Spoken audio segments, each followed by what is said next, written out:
அன்பார்ந்த குபேரன் டிவி நேயர்களுக்கு காலை வணக்கத்தை இந்த கிருஷ்ணன் ராஜகோபாலன் அறிவித்துக் கொள்கிறேன்.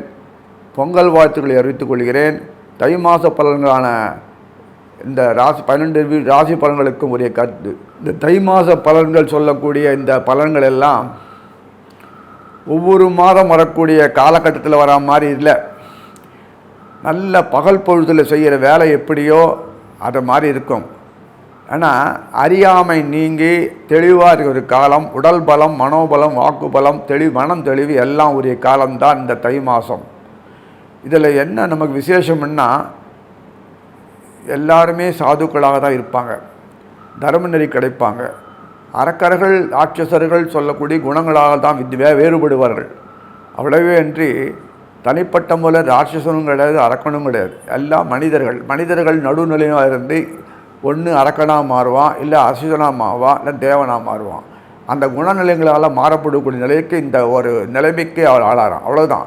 இந்த காலகட்டத்தில் நம்ம இந்த கால அளவிலே நாம் செய்யக்கூடிய விஷயங்கள் எல்லாமே சுறுசுறுப்பாக இயங்கி ஒவ்வொரு சமுதாயமும் தனக்குண்ட வாழ்க்கை அமைப்புகளை அம்சங்களை பெருக்கிக் கொள்ள வேண்டும். ஜீவன வாய்ப்புகள் நிறைய கிடைக்கும், குலத்தொழில் நன்னா நடக்கும், உறவுகள் நல்லா மீண்டும் சேர்க்கைக்கு அமையாகும். இத்தனை அமைப்புகளை கொள்ளக்கூடிய இந்த காலத்தில் எல்லா விதமான தங்கள் வாழ்க்கைக்கு வேண்டிய அத்தியாவசிய தேவைகள் அனைத்தையும் பூர்த்தி செய்து கொள்ள வேண்டும். இதனால் வரக்கூடிய காலம் பிப்ரவரி மாதம் ஜனவரி 31 சொல்லக்கூடிய 31 பிப்ரவரி 1ஆம் தேதி இந்த காலத்தில் தை அமாவாசைன்னு வரும். அதுக்கு பிறகு வரக்கூடிய விஷயங்கள் எல்லாம் நிலகுலகை வச்சிரும். அரசுகள்லாம் ஆடும். ஒருத்தருக்குள்ள மகாபாரத போர் நடக்கும். இதற்கு மேலே விவசாயம் தேவையில்லை. அதனால் சுதாரிச்சுக்கணும். நல்ல அமைப்பு எல்லா காலத்திலும் எல்லாம் நடக்கும்.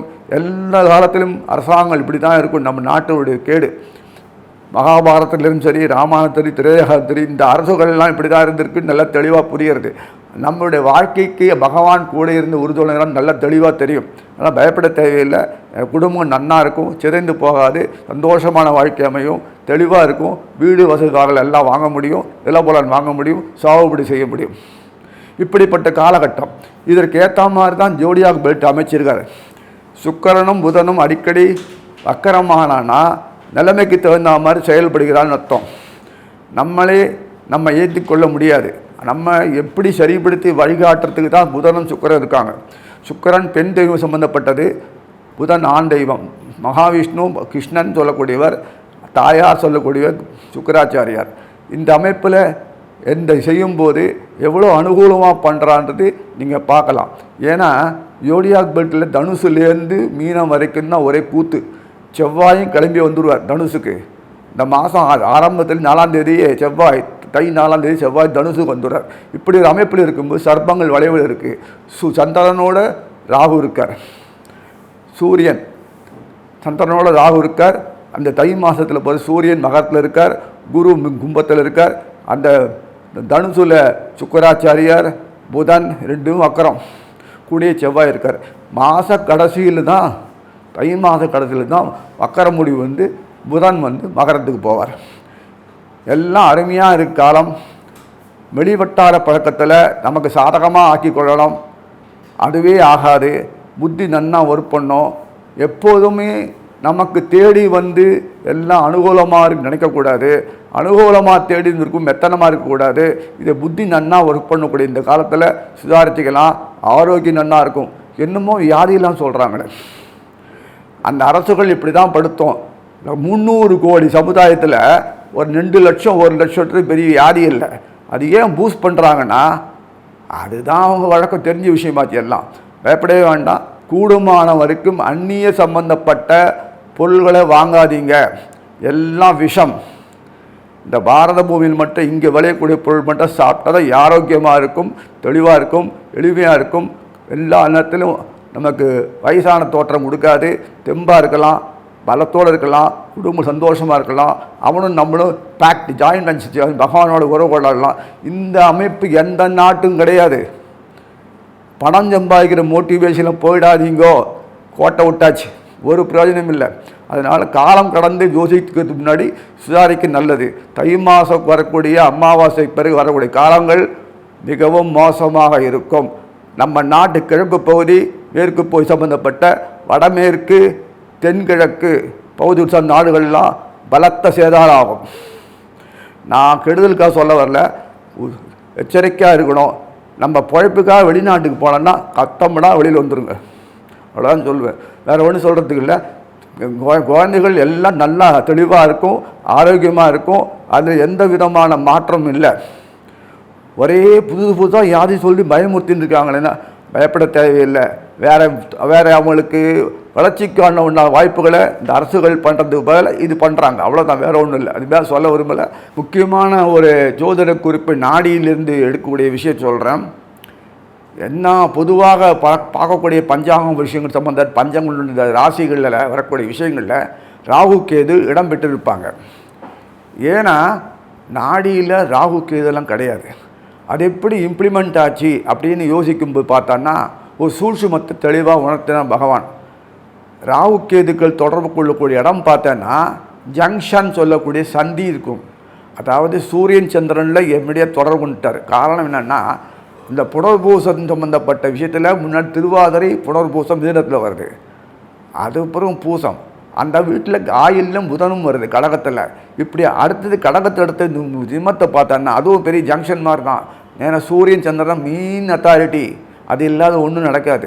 அந்த சந்திரன் சனியும் அந்த சொல்லக்கூடிய கடகத்துக்கு போக இங்கே வரும்போது சிம்மத்தை பார்த்தோன்னா முதல்லையே மகம் ஆரம்பிக்கும்.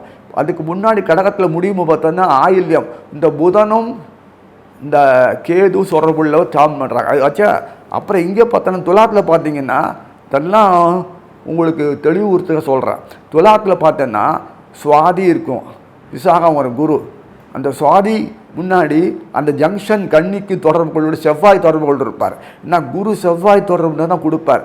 அந்த ராகு அடுத்தது குரு, அப்படி பார்க்கலாம். அதே மாதிரி விச்சிகத்தில் பார்த்தீங்கன்னா அந்த ஆயில்யம் வரக்கூடிய இடத்துல முடியும் போது, அந்த கேட்டை சொல்லக்கூடிய இடத்துல விச்சிகத்தில் வரும்போது, தனுசில் வரும்போது அந்த மூலம் வரும் கேதுக்கு.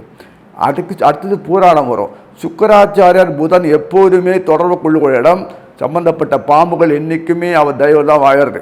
அதை கொண்டு தான் இவன் நியமிக்கிறான்றது சாதாரண அவர்களுடைய அஸ்ட்ராலஜியில் வரும், அதில் நாடியில் வராது. அதனால் சில விஷயங்களை நமக்கு மறைமுகமாக சூட்சமாக எப்படி எப்படி செய்யணுமோ பகவான் செய்கிறான்றது தெளிவாக புரிகிறது. அவன் அசைவின்றி அது நகராதுன்றதுக்கு இந்த பாரத பூமி மட்டும்தான் எடு. மற்றத்தெல்லாம் நல்லா இருக்கிற மாதிரி இருக்கும், என்ன வேணும் ஆகும். எவ்வளோ பெரிய பணக்காரனானா கூட அமெரிக்காவில் அந்த டிராக்டர்கள் வச்சு தான் வண்டி சேர்த்து தான் வீடு கட்டின்னு திருத்துருவா போயிட்டு இருக்காங்க. இன்னும் அது நடக்கிறது வந்துன்னா மொத்தமாக எரிஞ்சுட்டே இருக்குது. 6 மாதம் எரியும், இந்த 6 மாதம் மழை, 6 மாதம் வெயில். இது ஒரு நாடு இப்படி வாழ்ந்துட்டு இருக்கோம். ஆகாரத்தை பொருள் ஒன்றும் செஞ்சு நினைக்கிற மாதிரி எல்லாம் கிடையாது. ஆக இங்கே அது போக பூமின்றதுக்காக நம்ம அங்கே போய் இருக்க முடியாது. அவனோட தொடர்பு கொண்டு வாழக்கூடிய இந்த காலகட்டத்தில் தான் அனுபவிக்கக்கூடிய ஒவ்வொரு விஷயம் அனுபவிக்க முடியும். அங்கே பேரண்டல் ஸ்டைல்லாம் கிடையாது, இங்கே தான் நமக்கு எல்லாமே இருக்குது. ஆக மொத்தம் நீங்கள் புரிஞ்சுக்கணும் இந்த விஷயத்தை. எப்போதும் இறையாமைக்கு மதிப்பு கொடுக்கக்கூடிய இடம் இந்த பூமியோடு தான். நீங்கள் ஒவ்வொரு ராசியாக பார்க்கலாம். அன்பார்ந்த மீனராசி நேயர்களே, மோட்சஸ்தானம் சொல்லக்கூடிய காலபுருஷனுடைய வீட்டுக்கு நீங்கள் தான் நாயகர். ஃபைனல் ரிசல்ட்ஸ் நீங்கள் தான் கொடுப்பீங்க. அப்பேற்பட்டவங்க தம்ப நீங்கள் இந்த மாதிரி அல்ப விஷயங்களாக இருக்கக்கூடிய உலகத்தில் வரக்கூடிய விஷயங்களுக்கெல்லாம் தலையை பிடிச்சின்னு உட்காந்து மூண்டு வலை பார்த்து உட்கார மாட்டீங்க. என்றைக்குமே சர்வசாதாரணம் டேக்கிள் பண்ணுவீங்க. எப்போது சாத்த சுரூபம், பொறுமை, செய்புத்தன்மை, டேக்கிளிங் பாயிண்ட்டு என்னெல்லாம் உண்டோ அதெல்லாம் உங்களுக்கு கை வந்த கலை. அந்த குருவானவர் கீழே இறங்கி நாயகர் அயன சயன போகத்தில் உட்கார்ந்துருக்கார். ஏன் அயன சயன போகம் வரும்போது அயனம்ன்றது நல்ல ஜீவனம், சயனம் நல்லா சாப்பிட்டு நல்லா தூங்கணும், போகம் நல்லா அனுபவிக்கணும், இதெல்லாம் கொடுக்குறாரு. ரெஸ்ட்டு இனிமேல் அதெல்லாம் கொடுக்கணும்னா அந்த வழிமுறைகளை எல்லாத்தையும் பண்ணி தானே வர முடியும். பொருள் பண்ணணும், வாங்கிறதுக்கு உண்டான மார்க்கெட் உண்டாக்கணும், அது தேவைகளை உண்டாக்கணும், அதுக்கு உண்டான பண வசதிகளை கொடுத்தா தான் நம்ம பொருள் விற்று நம்ம வாங்கிட்டு போய் நம்ம பணக்காரன் ஆக முடியும். அந்த வசதிகள் வாய்ப்புகள் வெளியில் தோற்றத்தை உண்டாக்கினா தான் நம்ம பொருள் விற்று நமக்கு வேண்டிய பணம் நமக்கு வந்து நம்ம கௌரவிக்கப்படுவோன்றது உலக இயல்பு. அது காரணகத்தில் இந்த குரு தான் எல்லாத்துக்கும் காரணம். பொருள் வாங்கிறதுக்கும் அனுபவிக்கிறதுக்கும் விற்கிறதுக்கும் வேண்டாம் தூக்கி போடுறதுக்கும் எல்லாத்துக்கும் அவர் தான் காரணம். அவர் வேண்டாம் தூக்கி போட்டால் ஒரே நோய் வந்து முடியும். அந்த நோய் வந்து போய் உங்களுக்கு சரியாக்கிறதுக்கு மறுபடியும் குரு தான் மருந்து கொடுக்கணும். இப்படி எல்லாமே பாராட்டு சீராட்டு பண்ணுறவர் குரு.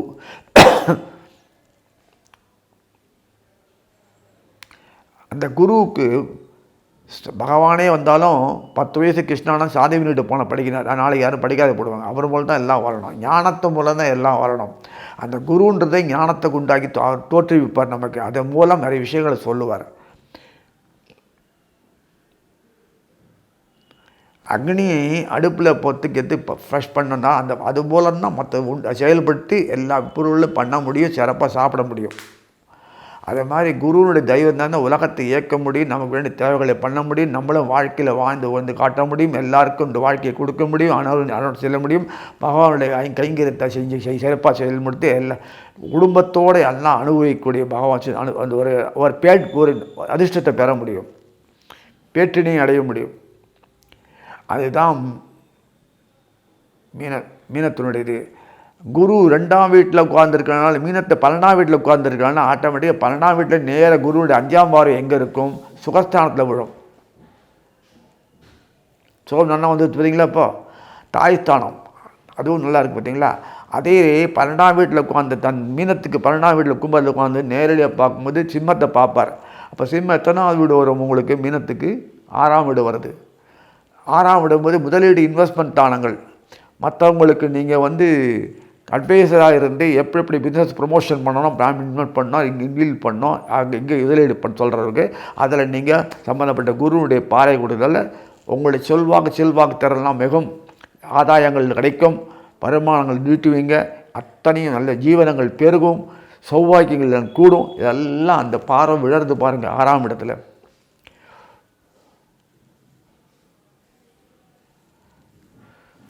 சிம்மத்தில் விழும்போது 6ஆம் வீடு இல்லையா? அடுத்தது 9ஆம் குருவுடைய 9ஆம் பார்வை எங்கே வருதுன்னு பார்க்கும்போது அந்த துலாம் வரும். துலாம் எத்தனாம் வீடு உங்களுக்கு? 8ஆம் வீடு. 8ஆம் வீடு வரும்போது அஷ்டமா சம்பந்தப்பட்ட சுக்கராச்சாரியார் எங்கே உட்கார்ந்துருக்காரு? சுகஸ்தானத்தில் உட்கார்ந்துருக்காரு. 10ஆம் வீட்டு கர்மஸ்தானத்தில் உட்கார்ந்துருக்காரு. கூடையே புதன் உட்கார்ந்துருக்காரு. அதே சுக்கராச்சாரியார் வீதிஸ்தான் சம்மந்தப்பட்டவர் உங்களுக்கு 3ஆம் வீடு. இந்த 3ஆம் வீடு பற்றி இந்த தொடர்பு இருந்தால் தான் எல்லாத்தையும் தொடர்பு கொள்ள முடியும். அந்த 3ஆம் வீடு தொடர்பு கொள்ளக்கூடிய அந்த சுக்கராச்சாரர் அந்த அவரோட சம்மந்தப்பட்ட 8ஆம் வீடு சொல்லக்கூடிய அந்த துலாத்தை பார்க்குறதுனால குரு உட்காந்துட்டு எவ்வளோ விஷயங்கள் உங்களுக்கு அற்புதமாக செயல்பட முடியுது. பார்த்தீங்களா? எப்படி தான் இந்த மாதிரிலாம் புரோகிராம் பண்ணி வைக்கிறான்னு தெரியல. நமக்கு பார்த்து தான் தெரிஞ்சுக்கிற அளவுக்கு தவிர நமக்கு நேரடியாக தெரியறதாது. ஒரு பிளான் இம்ப்ளிமெண்டேஷன் பண்ணி பிளான் அண்ட் இம்ப்ளிமெண்ட் டயக்ராம் போட்டு தான் பார்க்குறோம் எல்லாத்தையுமே. அது பிரகாரம் இப்படி இருக்கும் அதே மாதிரி அமைப்பில் வச்சுருக்காங்க. அதை மாறுதல் பண்ணுற அளவுக்கு சில நடுவில் குறுக்கு தூது ஏதோ வச்சுருக்காங்க தவிர அது நமக்கு தெரியுது இல்லை, அப்புறம் தான் தெரியுது. நலிவு சுழிவு தகுந்த மாதிரி வச்சுருக்கும் போது அந்த பாதிப்புகள் வரா மாதிரி இருந்து காப்பாற்றக்கூடிய அமைப்பு அங்கே வச்சுருக்கான். இந்த பாரத மொழியில் மட்டும் சுலபமாக அவ்வளோ பாதிப்புகள் வராது. மிகப்படுத்தலாம், நம்ம தான் அதிக மிகப்படுத்தலாம். வந்தாலும் அது பெரிய அளவில் இருக்காது, இருந்தாலும் ஒரு குறிப்பிட்ட இடத்துல தான் இருக்கும், எந்த இடத்துல இருக்காது. அதனால் நம்ம சுதாரிச்சிக்க முடியும். வாழ்க்கையில் எல்லா விதத்திலும் பாதிப்புகள்லேருந்து வெளியில் வரக்கூடிய அமைப்பு தான் இருக்குது. புதுசாக பாதிப்புகள் நமக்கு கொடுக்குற அளவுக்கெல்லாம் வெளி தோட்டத்தில் காமிக்கும், ப்ரொஜெக்ட் பண்ணும், ஆனால் பாதிக்காது. அதனால் இந்த மாதம் பொறுத்த வரைக்கும் உங்களுடைய பசங்களெல்லாம் வெளிநாட்டுக்கு போகக்கூடிய பாக்கியம் இருக்கிறதுக்காக வெளிநாட்டில் போய் சம்பாதிச்சு பண்ணுவாங்க, படிப்பாங்க, உயர்ந்த ஸ்தானத்துக்கு வரவங்க. அது இங்கேயே இருந்து படித்து வாழ்க்கையில் போதுன்ற அளவுக்கு வரக்கூடிய தனத்தை நீங்கள் தான் ஏற்பாடு பண்ணிக்கணும். அந்த அமைப்பை இவ்வாறாக கொடுத்துருப்பார். அதனால் எல்லாத்திலும் நம்ம வாழ்க்கையில் வரலாம். பணத்தினுடைய அளவு வச்சு இவ்வளோ வரங்கள் இவ்வளோ வருது எதிர்பார்த்து அதுதான் நம்ம வாழ்க்கை நினைக்கிற ஒரு எண்ணத்துலேருந்து இல்லாமல் இருக்கக்கூடியவங்க நீங்கள் தான்.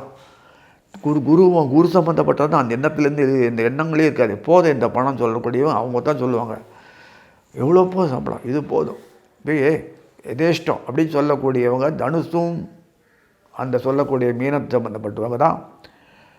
அதனால் எல்லா விதத்துலேயும் பார்த்திங்கன்னா உங்களுடைய பாக்யாதிபதி சொல்லக்கூடியவர் செவ்வாய் சுகமாக இருக்கார், ஜீவனத்தில் உட்காந்துருக்கார். அதே மாதிரி 10ஆம் வீட்டு அதிபதி குருவானவர் அயனசேனத்தில் உட்கார்ந்துருக்கார். சூரியனுக்கு 2ஆம் வீடு. இந்த மாதம் சூரியன் இருக்கார், அவர் உங்கள் லாபத்தில் உட்கார்ந்துருக்கார். 6ஆம் வீட்டு அதிகாரி லாபத்தில் உட்கார்ந்துருக்கார். அப்படின்னா என்ன அர்த்தம்? முதலீடு இன்வெஸ்ட்மெண்ட் ரிட்டர்ன் ஆகணும் அர்த்தம். அதை தகுந்த மாதிரி நிற்கிற நட்சத்திரமும் சதயத்தில் நிற்கிறார்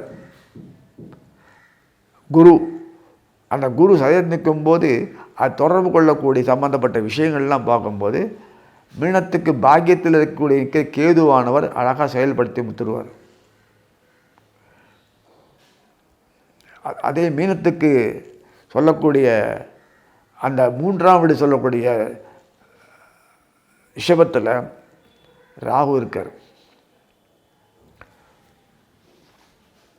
3ஆம் வீடு அதிகாரியாக இருக்கக்கூடிய சுக்கராச்சாரியார், அவரே அட்டமாதிபதி. அவர் அழகாக கர்மத்தில் உட்கார்ந்துருக்கார். கர்மஸ்தானம் சொல்லக்கூடிய ஜீவனஸ்தானம் சொல்லக்கூடிய அடுத்தது கர்மஸ்தானம் ஜீவனம். 9ஆம் வீட்டு அதிகாரி சொல்லக்கூடிய யார்? செவ்வாய் உட்கார்ந்துருக்கார்.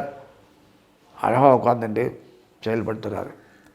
சர்ப்பத்தில் மூலத்தில் நின்று தொடர்பு கூடிய அந்த கேதுவை தொடர்பு கொள்ளப்படி வைக்கும்படி வச்சு, ராகு தொடர்பு கொள்ள வச்சு, அழகாக குரு தொடர்பு கொண்டு இப்படி அமைப்பில் நாடகம் ஆடிடு உங்களுக்கு மோட்சஸ்தானத்துக்கு உண்டான கர்மங்கள்லாம் நீட்டாக முடித்து அந்தந்த காரியங்களை முடிக்கணும். செயல்படுத்தினா தான் அதுதான் நமக்கு அதுக்கு தான் பிறந்திருக்கோம். அழகாக முடித்து கொடுத்து எல்லாம் சந்தோஷப்படுத்தக்கூடிய ஸ்தானாதிபதிகள் தான் இந்த குரு. அவருடைய ஆசீர்வாத பரிபூரணம் அவங்களுக்கு இருக்குது. அவரும் அவர் பெருமைக்குரியவர் அந்த மாதத்துலேருந்து இருக்கார். ஆக எல்லாருக்கும் நல்லதை செய்யக்கூடிய இந்த குருவினுடைய அமைப்பில் பிறந்த நீங்கள் உங்களுடைய வாழ்க்கை தரம் என்றைக்கும் குறையாது. உங்களுடைய கௌரவிக்கப்பட இத்தனை வருஷமாக எப்படி இருந்தோ காலத்தில் தெரியாது. இனிமேல் கௌரவிக்கப்படுவீங்க. உங்களுடைய குடும்பம் செழிப்பாக இருக்கும், சேமமாக இருக்கும், நன்னாக இருக்கும். குழந்தை குட்டிகள் பூர்வஸ்தானம் பார்க்கும்போது சந்திரன் தான் எல்லாத்துக்குமே. அதே சமயத்தில் பாக்கியத்தை பார்க்கும்போது சொல்லக்கூடியவர் சப்தமாதி புதனே, பாக்கியத்தை பார்க்கும்போது செவ்வாய். இதெல்லாம் நன்னாவே அமைப்பில் இருக்குது. சந்திரன் தான் தற்போது போக்கத்தில் மாத காலத்தில் 3ஆம் வீட்டில் உட்காந்து சோகினியோடு உட்காந்துருக்கான். சோகினிலே உட்காந்துட்டு கிருத்திகையில் ராகு உட்காந்துட்டு எப்படி பாருங்கள் அந்த அமைப்பில் கொடுத்துருக்கான். ஸோ இதெல்லாம் எந்த விதமான அதே மாதிரி விசாகத்தில் உட்காந்துருக்காரு 4ஆம் பாகத்தில் கேது. அதையே புரிஞ்சிக்கலாம் நீங்கள். விசாகம் குரு உங்கள் தலைவர் நட்சத்திரம், அவர் அதிலே நிற்கிறார் கேது. அழகாக காரியத்தை முடிச்சுடுவார்.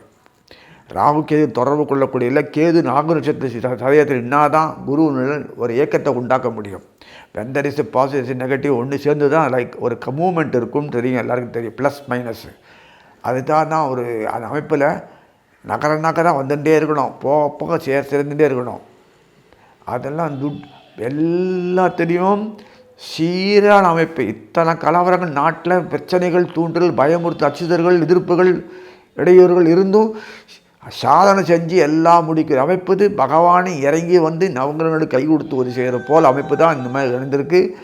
மீனராசி நேயர்களுக்கு பொறுத்த வரைக்கும் என்னைக்குமே வாலண்டியராக போய் எதுவும் பண்ணிக்க மாட்டாங்க. நமக்கு வரும்போது பார்த்துக்கலாம் நம்ம அப்படின்னு ஒரு மெத்தனமாக இருப்பாங்க. அலட்சியம் இல்லை, மெத்தனம், நிதானம், ஓவர் நிதானம். அதனால் எதுவுமே கை கிட்டேருந்து கண்ணுக்கிட்ட தெரிஞ்சு கை கட்டிட்டு போகாது இல்லாது மாதிரி நினைக்கவே மாட்டாங்க. நமக்கு கிடைக்கவும் கிடைக்காதா, தேவையில்லையா பார்த்து அதை நிர்ணயம் பண்ணிட்டு நமக்கு வேண்டாம் எதுக்குன்னு சொல்லிட்டு ஒதுக்கக்கூடியவங்க.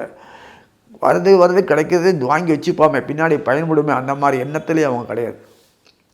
இதுதான் மீனத்திற்கு ஒரு பெரிய அவங்க ட்ராபேக். நம்ம இல்லாட்டா நம்ம பின்னாடி வாரிசுகள்லாம் இருக்குமே, அதுக்காக பண்ணுவோமே அப்படின்னு நினைக்க மாட்டாங்க. வாரிசுகளும் இதை மாதிரி நம்ம காலத்தில் பண்ணிப்போம் சொல்லிட்டு எளிமையாக இருப்பாங்க. வளன்னு பாக்கிய போட்டு ஒப்பிக்க மாட்டாங்க. மேலும் அவங்க பேசுகிறது பார்த்திங்கன்னா காரியவாதி தான், மற்ற இடத்துல பேசவே மாட்டாங்க. எதுக்கு அப்படின்னு. அதனால் இந்த மாதிரி அமைப்புள்ள குருவானவர் தன்னை மீனத்துக்கு செய்யக்கூடிய அமைப்பு பார்த்தோன்னா ரொம்ப அருமையாக பண்ணிருக்காரு. அயனசேன போகத்தில் உட்காந்து எல்லாம் செஞ்சு கொடுத்துருக்காரு. ஒரே சமயத்தில் மாங்காய் தட்டி வாயிலே வந்து வர மாதிரி அமைப்பில் செஞ்சுருக்காரு. ஆக இந்த மாதத்திலிருந்து குருவானவர் வெளி உலகத்தில் எப்படி இருந்தாலும் நிறைவு காணுவீங்க சொல்லி வாழ்த்தி அமைகிறேன். ஸ்ரீ குபேரன் டிவியை பார்த்தமைக்கு நன்றிகள். மேலும் இது போன்ற தகவல்களை தெரிந்து கொள்ள ஸ்ரீ குபேரன் டிவியை சப்ஸ்கிரைப் செய்யுங்கள். மறக்காமல் பெல் ஐக்கானை கிளிக் செய்யுங்கள்.